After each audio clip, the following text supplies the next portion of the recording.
katarungan ba na hindi parehas ang trato natin dito? Dapat sana parehas eh. Kaya po, ang hinihiling ko sa atin, total naman, lahat naman kayo ay sumang-ayon na sa Freedom of Information Bill ko. Hindi pa nga lang nagsasubmit ang House of Representatives. Bakit kung ganito ang pamantayan natin, edi buksan na natin lahat ng bank records natin. Lahat na. Yan, Big. Naku, matik ito. Big Lacson, okay ba sa'yo? Buksan natin lahat. Yan na nga ba sinasabi ko eh. Injustice Committee 2.0 ho ito mga kababayan. Tuloy ho ang fishing expedition ng prosecution dyan sa impeachment trial nitong si Vice President Sara Duterte. Interview nitong si Atty. Powa pagkatapos ho ng nangyaring talakayan dyan sa impeachment court kaugnay sa mga ipinapasampi ng mga dokumento ng prosecution. Pero bago yan, isang like at isang subscribe. Masaya na ho tayo dyan at sa mga gusto sumali sa ating community. Yung join button, nandyan lang po sa baba. Wala ho tayo maraming pag-uusapan dito sa video na to. Re-recta na ho kagad tayo dyan sa nangyaring interview nitong si Atty. Michael Powa. Mahusay kaso tayo na ho ang mag-adjust. Basura na nga yung conditional threat na ano daw ang tawag dito yung betrayal of public trust dito sa ill-gotten wealth ba naman sasablay pa to. Pagka sumablay ho ito, wala nang dahilan para magpatuloy ang impeachment trial. Kasi pagka ho hindi ho pinagbigyan ng impeachment court yung kagustuhan ng prosecution, wala na, tapos na. Bakit pa? Wala nga ebidensya. Ba't pa sila maghihiring, magta-trial? Di magbutuhan na sila. Nakuha niyo ba mga kababayan? Paborable sa mga gusto magpasikat dyan sa impeachment trial ni VP Sara ang pagpapakuha kahit na bawal. Kahit na protektado ng batas ang mga dokumento na yan, ha? Nitong si Atty. Mans at nitong si VP Sara. Pati yung mga dokumento noong hindi pa Vice President si VP Sara, sinugpi na din ho. Dahil nga wala ho talagang ebidensya ang prosecution. Rekta na ho tayo dito, game. Very Justin Bular as well. As I mentioned to you a few days back, he will be our deputy spokesperson for the defense. So baka tomorrow we agreed that Attorney Justin might start taking interviews to help me out naman dahil medyo we're really overstretched sometimes. Okay, so let's just ready to take questions. Again, thank you very much for staying. Attorney, what's your take doon sa naging ruling ng impeachment court ngayong gabi? Well, the defense argued its position. Nilatag naman namin kung bakit kami nag-object. Nilagay naman namin doon sa aming opposition kung ano yung mga relevant laws that really fortified our position on why the request should not be given due course. But nonetheless, syempre, nasa hukom naman talaga kung anong decision. We submit to the decision of the impeachment court, of course without prejudice to legal remedies available under the law. Malaking setback ba ito sa inyo o anong tingin niyo? Sa amin, syempre, hindi namin may pagkakaila na talagang we had strong grounds to oppose. At least, yun yung pananaw namin. But as to setback, we're ready naman, whatever happens. This is the possibility of this happening is something we also anticipated. So, hindi naman natin masasabi na malaking setback to. Syempre, hindi man tayo bobolahan. Syempre, mas gusto namin kung talagang kumbaga napagbigyan din yung opposition namin. But, that's normal naman in any court proceeding and we respect the impeachment court as well as the ruling made by the presiding officer. So, tayo will just submit to the ruling of the court. But again, without prejudice, syempre, sa mga remedies that are available. Attorney, speaking of remedies, what are the possible legal remedies that you may take? Saan niyo po ito kukunin? At ano po yung possible next actions? Well, to be perfectly clear, we're not even sure if a motion for reconsideration is something that we're allowed to do. That's parang wala yan sa rules. Huli namin tinignan. Of course, there's always the possibility of going up because, as I mentioned earlier, everything is subject to judicial review depending on the circumstances available. But we have Nagmukha hong nagmukha hong ika nga bida-bida itong si itong ano pangalan to? Itong si Jok husay na husay sa sarili niya eh. Pagkatapos siyang pinagulong. Swerte ka, Jok, no? Marami rin gusto magpasikat ng mga senador. Pag nagkataon, anak ng toka. Pambi. not made that decision yet. So gusto ko lang i-clarify yun na this is something that we have to discuss as a team and also, of course, in consultation with our client, the respondent, Vice President.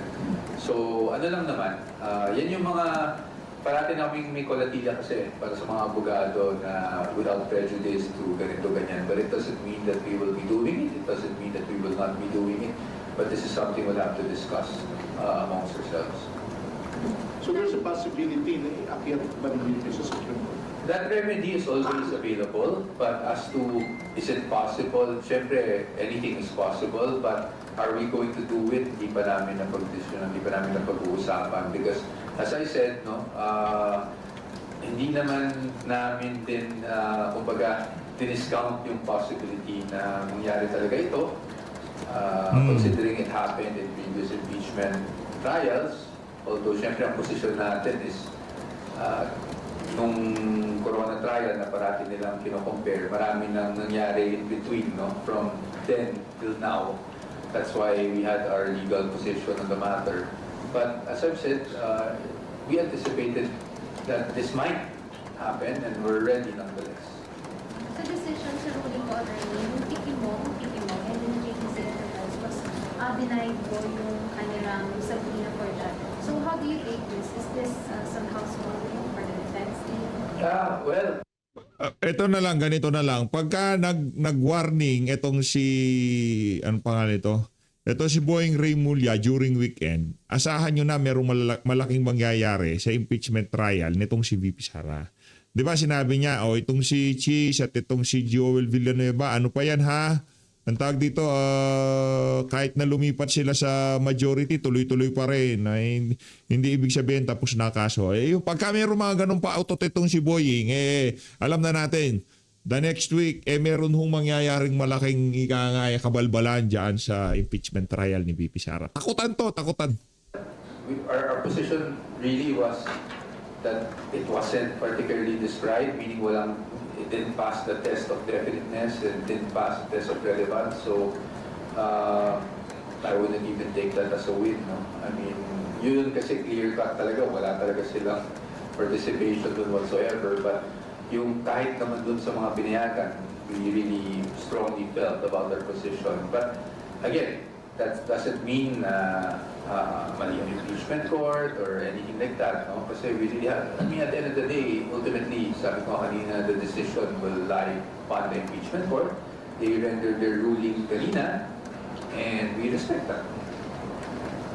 Attorney, any reaction po dun sa wording ng impeachment court without directly addressing kasi the term fishing expedition ang sabi nila, the documents requested under the subpoena duces tecum will not be used to allege additional independent impeachable offenses. Any reaction to that? It's very difficult for us to fathom how we will proceed on that. But if that is the position of the impeachment court, then we will respect it. But yun nga, hindi namin alam. I think ang ibig sabihin nila doon is hindi yan ma-consider for the impeachable offenses alleged in the articles of impeachment. But again, we'll have to see. We'll have to wait and see. Total, tama naman na sa PINA stage pa lang to. So tingnan muna natin how the evidence will be appreciated. And nasabi din naman ng ating presiding officer that this ruling is without prejudice also to the admissibility of the evidence to be obtained. Or documents rather to be obtained. Nakausap niyo na ho ba si Vice President at sa Hindi pa po. Hindi pa po. Because as you saw, we just came from session hall, so hindi pa po. That's why I said whatever happens in the next few days regarding this decision, at this point we fully submit and respect the decision of the impeachment court. But as far as remedies are concerned, Okay, pagpalagay na natin na Attorney Powa ang tag dito. Ang dating parang ika nga nagwagi ngayong araw na to ang prosecution. Ang tanong, meron na ba silang 16? Hanggat wala silang 16, wala tayong dapat na ikatakot dyan sa impeachment na yan. Talagang ano lang yan, pipigain lang nila lahat ng pwede nilang mapiga para siraan itong si BP Sara. At tayo nakakasigurado itong si Chis, nagpapakasangkapan ho talaga itong mga individual na to kagaya ni Chis. Dahil ika nga pagka hindi nila ginawa yung gusto ng Malacanang dito sa impeachment na to, di ba? Alam naman siguro ni Chis, sa bagay, pagbigyan na natin, wala naman silang boto this has to be discussed with the persons involved. Attorney, generally, marami nag-grant on the part of the prosecution, Yes. but may mga safeguards din naman, may mga caveat din naman na nilagay at impeachment court with regard to the granted parts. Tinitingnan niyo po ba yun na small wins pa rin kahit paano? Those little safeguards na nilagay niyo? Sa amin, to be honest, no, yes, you could consider it small wins, but sa amin, we felt strongly talaga on why we felt that the requests were overbroad. So, even if we were to say it, even if we were to consider them as small wins, palagay ko at the end of the day, talagang on the substance of what happened, I think it's something we really have to look into and see if we want to avail of remedies. Attorney, since subpoena pa lang po, yung pag-open nito sa impeachment court, pag-uusapan, nagkakaroon din po ba ng oral arts and di ba po ito propose na... Hindi, wala naman siguro mangyaring oral argument sa ngayon. No? I don't foresee that. Ang next step kasi dito, syempre, will be objections to certain documents being presented. Diba? So, kasi nga, pinag-usapan pa lang natin ngayon is the issuance of subpoena. Itingnan natin kung ano din yung sasagutin ng mga agencies that will have to comply. And then, once mag-comply, and these pieces of evidence or documents will be presented in court, of course, you can expect certain objections also. And then it will go to the formal offer, di ba? Kasi yung admissibility naman sa evidence, doon yun sa sinatawag nating formal offer. Ibig sabihin, once natapos na sila sa mga testigo, ang susunod na mangyari is there will be a formal offer of evidence. At nakalista yun, lahat ng mga documents na ino-offer nila sa evidence. And the defense will be given an opportunity to comment, to oppose, to object, etc. Attorney, yung nangyaring desisyon na ipasumpina itong BIR, bank documents, yung sa AMLAC, maka-apekto ba to sa usad ng trial bukas, sa susunod na araw? Ano nakikita po niyo? Hopefully hindi naman. I don't want to say na makaka-apekto to kasi baka ang lumabas parang this will just cause further delay. Hindi naman siguro. Sabi ko nga, both parties naman are very reasonable in terms of the way they present their evidence. So, sa tingin ko hindi naman. And since inaasahan namin itong mga na pwedeng mangyari ito, we already have a game plan as to how we're gonna approach these things. At sa tingin ko naman, hindi naman makaka-unduly delay yan. So tuloy-tuloy kayo bukas. Si Director Matibag naman, ready na din kayo? Opo, in fact, tomorrow nabanggit na rin that Director Matibag in fact will be presented tomorrow. And we are prepared for that. Pero yung Section 8A ng RA 11521 na hindi nila na pagbigyan, nasunod dun sa inyo pong argument kanina, ano ba ito? Delikado ba ito sa ibang mga bank depositors? Well, syempre, yun po yung position namin only because Section 8A is not with bank deposits, so it's with AMLAC. Sorry. It's with AMLAC. So Section 8A, ang position namin is the absolute prohibition yan. But again, nag-decision yung court and we'll just have to accept the decision of the court. Pero may dapat mga rin yung ibang mga... Ayoko puntahan yung ganyan because it's a way of order. So I hope you'll understand, sir. Hindi ko munang, I don't want to sensationalize the decision. That was the ruling of the court and we just have to respect it. Attorney, if ever man papanik kayo sa Supreme Court, how soon yun? Next week? few days from now? Hindi ko masabi kasi it's something that we have to discuss. Kung aakit ka sa Supreme Court, syempre you have to also draft the pleading itself and make sure that all of your arguments ay malatag ng mabuti, di ba? So, hindi pa natin yan masasabi dahil in fact, yung pag-akyat pa lang sa Supreme Court, hindi pa namin na-desisyonan, meaning, you never know, baka hindi naman kami umakyat talaga. This is a decision to ask Vice President herself or decision within the defense team? Both. It's a decision between us, the defense team. It's something we need to discuss. If if we think it would be advantageous for a case to go up, plus definitely it has to be a discussion. There has to be a discussion with the client. Diba? Kasi at the end of the day, we can only advise.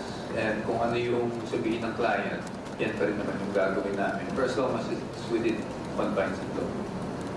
Attorney, medyo light question. Kasi yung para observation ng mga tao ay ang ganda daw ng cross-exam, ang ganda daw ng oral arguments from last week. Tapos ngayon, found kayong dalawan, Prosecutor Jokner and kayo po for the defense. Could we expect the same cross-examination in the next coming days from the part of the defense?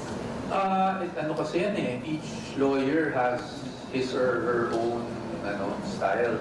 At nabanggit ko to sa interview not long ago na pwedeng calm ako ngayon kasi iba rin naman, in fairness to my co-counsels, iba rin kasi yung setting, oral arguments kasi ngayon. So, while nagsasalta si Attorney Diok, syempre, as you know, bawal akong sumingit. And pag nagsasalta naman ako, ganun din naman si Representative Diok. So, iba rin kasi yung setting. Hindi ko rin masabi kung anong mangyari kung ako na yung nakasalang tapos cross-examination. And will also depend on the witness, diba, kung gaano pa responsive. So, but my point really is different strokes for different folks, diba? So each lawyer has his or her own style. And one style may not necessarily be better than the other. Kunwari, yung style ko, baka pag may isang particular witness, baka hindi yan maging effective dahil mabait ako. So, kung sinasabi niyong kalmado ko, baka hindi yan effective. Not mabait, sorry. But kalmado, baka pagdating sa isang witness, hindi effective yung pagkalmado ka. So, it will really depend on the lawyer and the reaction of the witness to the lawyer. So bukas po si Attorney Matiban. So ano ang expectation ng... Well, sa amin naman po, we will take our cue from the presentation that will be made by the prosecution. At syempre, yung nakarang araw na rin naman, napag-usapan na yung mga NBI agents. So, iikot naman doon yun. Baka may dagdag sila, as I've heard over the news, sinasabi silang may mga dagdag. So, we will just take our cue, but we're ready to cross-examine, and if there's anything new, we're also ready to quickly adjust and address those matters in our cross-examination. But hopefully matapos naman bukas, both direct and cross-examination. Last Okay. po. Despite yung ruling, tinitingnan din ba yun ng defense na baka naman may blessing in disguise on their part kung saan nangyari? Ano pong blessing, sir? Blessing? Na baka naman mas mapuprove nyo yung innocence nga ni Bishop. Sa amin, we anticipated it. At parang ko naman sinasabi, hindi namin kinakatakot yung mga dokumento, diba? Ang punto lang naman talaga namin is, meron tayong mga batas, meron tayong due process clause sa Constitution. And sa akin kasi, pagdating sa Bill of Rights, it's tested when it's, not when it's convenient. It's tested when it's inconvenient. Diba? Katulad ngayon, that's how you really test kung ubra yung due process in a situation that's difficult to decide, that's inconvenient for everyone. So, but then again, sa atin naman, na-anticipate natin to. So kung mangyari man, I don't think it will affect the defense. I don't think it will be incompatible with our theory and our strategy all along. So we're not so down about it. But of course, if sabi ko nga, may mga remedies under the law, we'll still ask the client kung gusto niya. Ang trabaho naman ng mga abogado is presenta lahat ng options sa aming kliyente. Thank you po. Okay? Thank you very much, everyone. Thank you, Attorney. Ayun na nga mga kababayan, punta ho tayo dun sa huling bahagi ng nangyaring impeachment trial ni VP Sara sa Senado kahapon, kanina. Diba? Panoorin ho natin kung paano nagsalita itong si Senator Robin Padilla. Kaugnay dyan sa naging hatol nitong si presiding officer si Escudero. Maraming salamat ho. Ito, panoorin natin. Senator Judge Alan Cayetano is recognized. You were seeking recognition earlier. Exhaustive ruling, Mr. Presiding Officer. I won't ask you to repeat it. Because you explained both in the caucus and here that there are only 2 motions. There are parts, I'm talking about myself first, but I think some feel the same way. There are some parts that we agree, some parts we disagree. For example, to subpoena the certain records between 2022 to 2026. Then in my case, I agree with the know your client opening balance just for reference so that you have a starting point. So may I suggest that instead of objecting, I don't know if I'm alone or with others, I will not manifest anymore, but may I submit in writing which parts of the ruling I disagree, and if anyone wants to either manifest or submit in writing. But I do have one question to the presiding officer. So you narrated everything. In the page 2 of the request for subpoena for 004, nakalagay, all records filed with, submitted to, or maintained by the BIR for taxable year 2007 to 25, including but not limited to. So sinabi 1, 2, 3, 1 and 2, pero not limited to. The other one, 4, page 4 of the request number 004-2026. Sorry, that's the case number. So the other one is to the, this one's to the anti-money laundering. Nakalagay po sa page 4 and all other relevant documents. So I just like to ask, was your narration exclusive? Because you did say that it's specific enough, but I don't think specific yung all other relevant. The test of if it's definite is that wala nang iisipin yung pinadalan mo ng subpoena. So kung anong nire-rate, yun ang kukunin. That is a common practice perhaps used by lawyers, but the understanding of the court, and let this be part of the ruling of the court, is that only the documents specifically mentioned Thank you for that. and will not include that catch-all phrase, because I doubt too if the banks, the BIR, AMLC, would be able to supply the and such others unless it was specified. So with the permission of the court, I'll submit my, where I have Permission granted, and any other senator judge who wish to submit the written explanation in regard to the twin orders may do so. Senator Judge Marcos and Legarda are both raising their hands, so the same applies to them. Submit. Senator Judges Marcos, Legarda, and Villar Camille are manifesting that they will be submitting their manifestations in regard to the twin rulings of the court, and the same is allowed and will be made part of the records.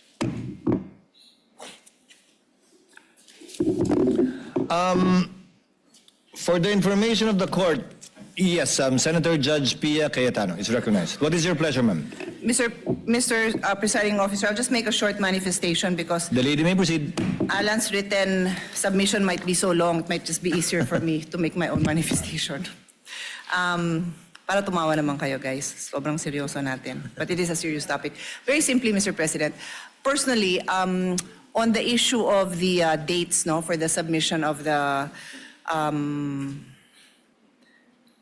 what was it, 2007? Goes back as 2007 to 2026. And the term of the Vice President in question is 2022 to 2026. My humble position is, and I'm cognizant of the case that was cited by the prosecution. I also found that my own research, the presiding officer used it in the justification of the decision, says that you you go back to set that baseline. I understand that. Madali naman siyang intindihan. Ang sa akin lang naman, in the interest also of considering the rights of the person under trial, we could have considered starting at 2022, and if there's more than, kung dun pa lang, it already shows that unexplained from 22 to 2026, there may be no reason to go back and at least respect that part of the record. So yun lang naman ang sa akin. Kasi hindi naman mahirap na tingnan yung 2022 to 2026. O hindi mo makita yung baseline pero may trend, then dun, saka tayo pupunta doon. Diba? That's our way of showing respect also for the persons who are brought here to trial. But anyway, we submit to the ruling. I just wanted to explain that that could have been a middle ground, Mr. Presiding Officer. Thank you. Noted and well Kaso walang middle ground. Walang middle ground. Talagang putos tayo nuwataan nila si Bibi Sara dito sa dog show na to. taken, Senator Judge Pia Cayetano. Nawa 175 million na ho tayo, dinodog show pa tayo, pambihira. Chair would now like to take up some administrative matters. We are in receipt of a motion to set conference for the transfer of markings and comparison of video exhibits filed by the prosecution. Since this was received only last Friday, the court was not able to act on it on their requested dates. Court therefore sets this to July 21, tomorrow at 9 a.m. Due notice is given to both parties for this purpose. Likewise, the court is in receipt, the presiding officer rather, as well as the Senate President, of a letter of manifestation signed by Binogso tayo, no? Senator Judge Marcoleta, citing a rule in the Arab impeachment trial and wanting his vote to be considered. Chair, the presiding officer in this court will not act on it at this time, but instead, since we will be resuming next week, we'll be referring this matter to the Senate as a legislative body, given that it's the Senate that will be amending the rules to allow participation through a vote, because apparently, as pointed out by Senator Judge Marcoleta, during the Estrada impeachment trial, a rule was adopted, which we are confirming, that allows the Senate President to provide a mechanism by which a senator who cannot vote under any unavoidable circumstances to cast his vote on any matter. But since this impinges upon the rules of the impeachment court, this matter should properly be taken up by the Senate as a legislative body. And whatever decision the Senate will have as a legislative body, the court shall implement it. But let it be placed on record that personally, once we convene the Senate as a legislative body, I am inclined to agree with the suggestion of Senator Marcoleta, for as long as there is no suspension, according to him. Yes, Senator Judge Cayetano. I'll not object to that at this point in time. Just as an additional information, I think Senator Estrada elevated to the Supreme Court the denial of the Sandigan Bayan to allow him to attend. But may you also refer my previous manifestation that as a court, we can also communicate whether it's with the Sandigan Bayan or the... But if you're going to say it's going to be to the rules, that's not in conflict. But maybe we can take it up whether in caucus once the Senate convenes. The point of Senator Judge Allen is well taken. We shall do so at the appropriate time. Now, on other matter, Senator Judge Padilla is recognized. What is your pleasure, sir? Mahal na tagapamahalang hukom, patungkol po doon sa nangyaring ruling, nais ko lang po sanang magmanifesto. The gentleman may proceed. Ginoong tagapangulo at mga kasama, matagal ko na pong isinusulong ang freedom of information dahil ito po ay bumagsak sa aking komite. Ito po ay tunay na kailangan natin sapagkat dito po talaga natin mapapatunayan yung sinasabi nating public trust. Pero meron din po kasing napakahalaga yung tinatawag na equal protection of the laws. Sang-ayon po sa Artikulo 3 Section 1 ng ating konstitusyon, Bill of Rights, ang nagsasabing hindi dapat alisan ng buhay, kalayaan o ari-arian ng sinumang tao ng hindi kaparaanan ng batas. Ni pagkaitan ang sinumang tao ng pantay na pangangalaga ng batas. Ang mga pamantayang ginagamit natin ngayon ay dapat pareho ring ipinatutupad sa lahat ng impeachable officials, anuman ang kanilang pangalan o posisyon. Hindi ko po makakalimutan ang naging pahayag ng dating Senadora Miriam Santiago dito mismo. Siya po ay isang huwes at ginagalang na propesora ng batas. Ang sabi niya, constitutional analysis is a technical field. Ang pagsusuri sa konstitusyon ay hindi isang sining. Isa itong technical na larangan. Hindi po dapat ito ini-interpret ng basta-basta o kailangan may due process. Nung una ko pong narinig kanina, na ipaliwanag po ng ating Senator Judge Alan Peter Cayetano, tinanong sa prosecution kung ganito rin ba ang ginawa nila nung may impeachment kay Presidente Bongbong Marcos. Napakalinaw po na ang sagot nila ay hindi naman sila nagtanong. Hindi sila nagsaliksik kung paano ginagawa nila ngayon sa pangalawang Pangulo. Ang akin po lamang, makatarungan ba na hindi parehas ang trato natin dito? Dapat sana parehas eh. Kaya po, ang hinihiling ko sa atin, total naman, lahat naman kayo ay sumang-ayon na sa Freedom of Information Bill ko. Hindi pa nga lang nagsasubmit ang House of Representatives. Bakit kung ganito ang pamantayan natin, edi buksan na natin lahat ng bank records natin. Lahat na. Yan, Ping. Naku, matindi to. Ping Lacson, okay ba sa'yo? Buksan natin lahat. Tayong lahat ay buksan na natin lahat para mapakita sa taong bayan na wala tayong kinikilingan dito. Ito ay oras na para samantalahin natin ang pagkakataong ito na ipasa yung FOI. Kasi kung ganito, na parang meron tayong tinititigan sa tinitingnan, hindi maganda ito para sa taong bayan.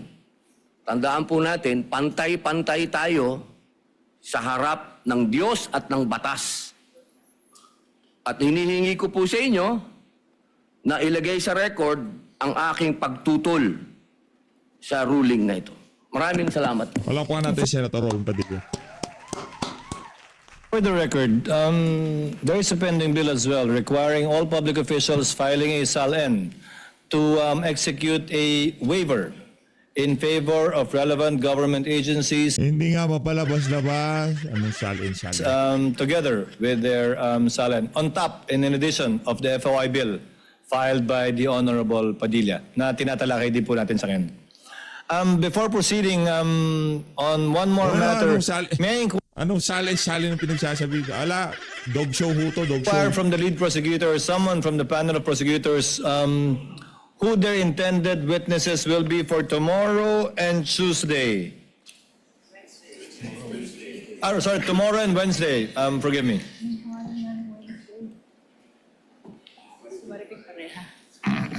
Your Honor, our intended witness for tomorrow is Attorney Melvin Matibag, the NBI Director. And for Wednesday, Your Honor, it will be Marivic Pareja of the Legislative Archive Office of the House of Representatives, Your Honor. And on Wednesday, the bank officials?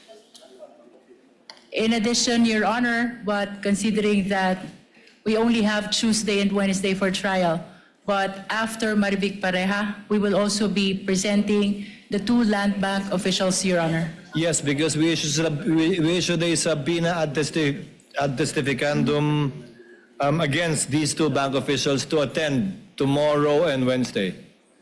Yes, Your Honor. So for the information of the two bank officials, if they are listening, they may simply attend the Wednesday trial, not the trial tomorrow, although the subpoena indicates tomorrow and Wednesday. Would that be okay, counsel for Yes, Your Honor. panel for prosecutors, lead prosecutor rather? Yes? So Attorney Melvin Matibag tomorrow, and if at all, Ms. Marivic Pareja and Ms. Marivic Pareja, the two bank officials on Wednesday. Counsel for the respondent, ma'am? Good afternoon, Your What Honor. is your pleasure, ma'am? May I be recognized, Your Honor? Yes, ma'am. This is regarding what matter, ma'am? Just two administrative matters, Your Honor. The Please, first ma'am. one with respect to the motion to set conference for the transfer of marking and comparison of video exhibits. We would also like to request that the respondent be allowed to also mark additional documents at the appointed time tomorrow. In effect, we're asking Also at the 9 same o'clock. latitude. Yes, Your Honor. In fact, some of the documents that we intend to mark tomorrow would be also our copies of some of the listed items in this motion, Your Honor. Of And- course, that motion orally made by counsel for respondent is hereby granted. The respondent, in similar fashion to the prosecutor, may also mark Thank you, Your Honor. or change the markings or mark any pieces of evidence they wish to do so in order to facilitate the trial. So ordered. Yes, thank you, Your Honor. And just to place on record the additional marking of evidence and whatever transfer of markings that the prosecution will do tomorrow is without prejudice to Section 3, Administrative Matter Number 2026-001 of this impeachment court with respect to the guidelines for the conduct of the pretrial conference, which explicitly states that the marking is without prejudice to any questions on admissibility, relevance, etc., Your Honor. That is the understanding, counsel, yes. And the second The matter, chair Your confirms that. Second matter, Your Honor, with respect to the earlier ruling given by this court on the two requests for subpoena, Your Honor, defense requests for certified true copy of that ruling, Your Honor. Thank you. Chair will address that. It will be included in the journal. However, the journal will have to await the manifestations to be submitted by any senator judge who may agree or disagree with the ruling. So we might not be able to approve the journal tomorrow, although we will do as best as we can. But as soon as the journal is approved, we shall make it available. But the TSN can be made available perhaps by tomorrow. Thank you, Your Honor. That's all, Your Honor. Your Honor, may I make a short manifestation with regards to the order of Ayun na nga mga kababayan, maraming salamat sa pag-support sa page update. Mag-ingat po kayo lahat. Ayan, dagdagan pa natin, baka kulang pa eh. Ba't pa tayo nag-oral argument? Bakit di nyo nalang pinagbigyan kaagad? Pambihirang oral argument pa tayo.